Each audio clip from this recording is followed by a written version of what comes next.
नमस्कार, आप देख रहे हैं सत्यघोष न्यूज और मैं हूं आपके साथ ज्योतिका। आइए रुक करते हैं खबर की ओर।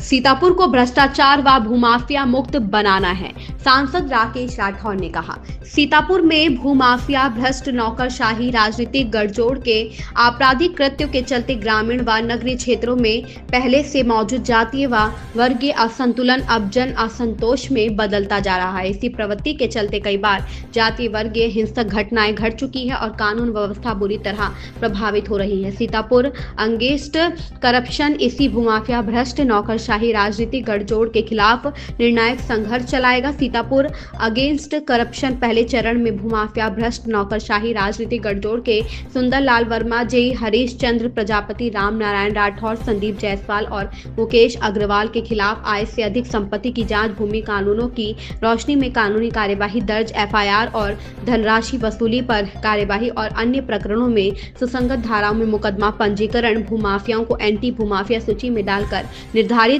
कार्यवाही को अमल तक पहुंचाना, विभिन्न जांच एजेंसियों की जांच के दायरे में आरोपित भ्रष्टाचारियों और भ्रष्टाचारियों को लेकर कार्यवाही सुनिश्चित कराना और आवश्यकता अनुसार न्याय और जनहित के लिए अदालतों के समक्ष प्रकरणों को लाने जैसे अन्य अभियानों के माध्यम से सीतापुर में भ्रष्टाचार विरोधी अभियान संचालित किया जाएगा। सीतापुर में सांसद राकेश राठौर के आवास पर आयोजित प्रेस वार्ता में सीतापुर के जिला विकास अधिकारी हरिचंद्र प्रजापति के खिलाफ उनके आरोपित काले कारनामों पर एक रिपोर्ट जारी करते हुए पूर्व आईजी, पूर्व आईपीएस अमिताभ ठाकुर ने कहा कि डीडीओ के खिलाफ दर्ज मुकदमे में कार्यवाही, धनराशि वसूली तथा उनके संरक्षण में महमूदाबाद, मछलीहटा सहित पूरे जनपद में मनरेगा घोटालों को नए सिरे से विभिन्न जांच एजेंसियों के माध्यम से जांच के दायरे में लाकर कार्यवाही सुनिश्चित कराई जाएगी।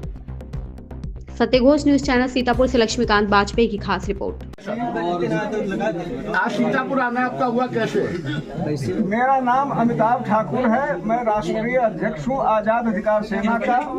आज सीतापुर आने का मुख्य उद्देश्य सीतापुर सांसद श्री राकेश राठौर के साथ मिलकर हम लोग सीतापुर अगेंस्ट करप्शन के नाम से एक कार्यक्रम प्रारंभ कर रहे हैं, जिसमें आज हमने 5 व्यक्तियों का, जिसमें एक यहाँ के स्थानीय डीडीओ हैं, एक जेई हैं, 3 अन्य लोग हैं जो सामान्य रूप से जिन्हें हम माफिया की श्रेणी में मानते हैं।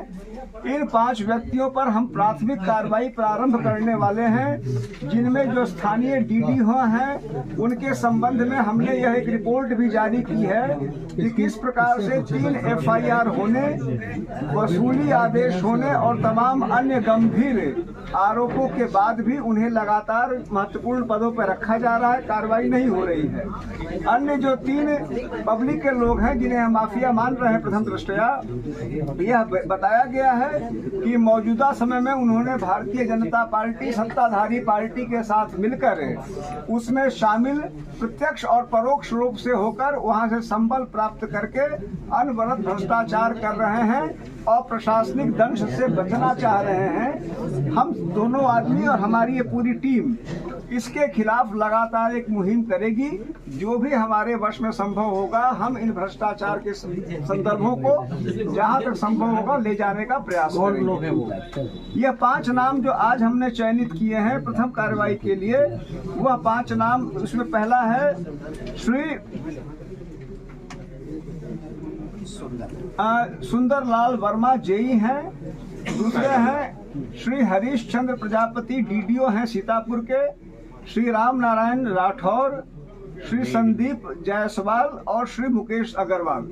प्राथमिक स्तर पे हम इन 5 व्यक्तियों के विरुद्ध कार्रवाई के लिए यह अभियान शुरू कर रहे हैं। इस क्रम में हमें अन्य जो भी नाम मिलेंगे या अन्य जो भी दृष्टांत मिलेंगे उन पर भी हम इसी प्रकार की कार्रवाई करने का प्रयास करेंगे। इन सभी प्रकरणों में जो भी विधिक रूप से संभव कार्रवाई होगी, प्रकरणों को लोकायुक्त के पास ले जाना, माननीय हाईकोर्ट ले जाना, अन्य न्यायिक, अर्ध न्यायिक या प्रशासनिक स्तरों पर ले जाना, यह सारे कार्य हम करेंगे ताकि इन भ्रष्टाचार के गंभीर आरोपों में न्याय हो सके। सुलभ जी, क्या पहले भी आपने इनकी जो लिस्ट आपने तैयार की है, क्या लगा, कैसे आरोप मिले आपको? जो मेरी जानकारी है इसमें चूंकि स्थानीय स्तर पे जो स्थानीय सांसद महोदय हैं, इनके बारे में बेसिक फैक्ट्स राकेश राठौर साहब जो स्थानीय सांसद हैं उनके स्तर से हमें प्राप्त हुआ है, और एक जो डीडीओ हैं उनके बारे में तो ये तथ्यात्मक आख्या पूरी है जिसमें उनके विरुद्ध FIR सहित अन्य दृष्टांत हैं। तो यह प्राथमिक जानकारी हमें स्थानीय स्तर से प्राप्त हुई है। इनको आगे ले जाने का कार्य ज्वाइंट रूप से हमारे द्वारा किया जाएगा। आगे भी और नाम बढ़ेंगे क्या इसमें? निश्चित रूप से इसमें जो भी नाम हमारे पास आएंगे, संदर्भ आएंगे, पहले हमारा मूल उद्देश्य होगा कि हम इन प्रकरणों को अंतिम संदर्भ तक ईमानदारी से ले जा पाए। अभी तक अपने कोई कार्रवाई आज हमने सिर्फ इस बात को प्रारंभ करने की घोषणा की। आज से शुरुआत होगी जी, हमने आज केवल इस बात को करने की बात आपके समक्ष रखी है। अभी हमने इसमें किसी प्रकरण में कोई कार्रवाई नहीं किया है, केवल बैकग्राउंड इंफॉर्मेशन के आधार पर ये तथ्य आपके समक्ष रख रहे हैं। जो अराजक तत्व हैं, जो बहुत लंबे अरसे से यहाँ से जमे हुए हैं और जिनकी जड़ें यहाँ बहुत मजबूत हैं, नेता, अधिकारी और माफियाओं का जो गठबंधन है, उस गठबंधन के खिलाफ बहुत सारे लोगों ने हमको इस चुनाव में मेरी मदद की और मेरा उनसे वादा भी था कि हम उनके हर कदम पे उनका साथ देंगे। पूर्व में भी यहाँ पे चाहे गल्ला माफिया हो, चाहे गन्ना माफिया हो, चाहे भू माफिया हो, किस्म किस्म के माफिया रहे। 2016 में प्रशासन ने यहाँ पे गन्ना माफियाओं की सूची बनाई थी। अब कल्पना के बाहर की बात है ये जनपद के अंदर गन्ना के भी माफिया पैदा हो जाएं। ये सब आप लोगों को पता होगा 2016 में, और वो सारे के सारे भारतीय जनता पार्टी के नेता बने हुए हैं। जो गन्ना माफिया सूचीबद्ध थे वो सारे के सारे भारतीय जनता पार्टी के नेता बने हैं।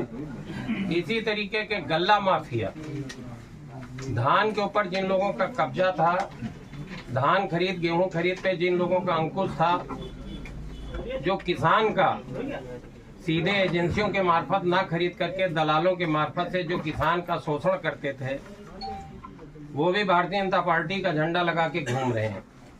सबके नाम सामने हैं, सब जग जाहिर है। पूर्व में एक गल्ला माफिया के खिलाफ लखीमपुर में CBI जांच तक हुई। खैर, इस बार एक बड़े सुकून की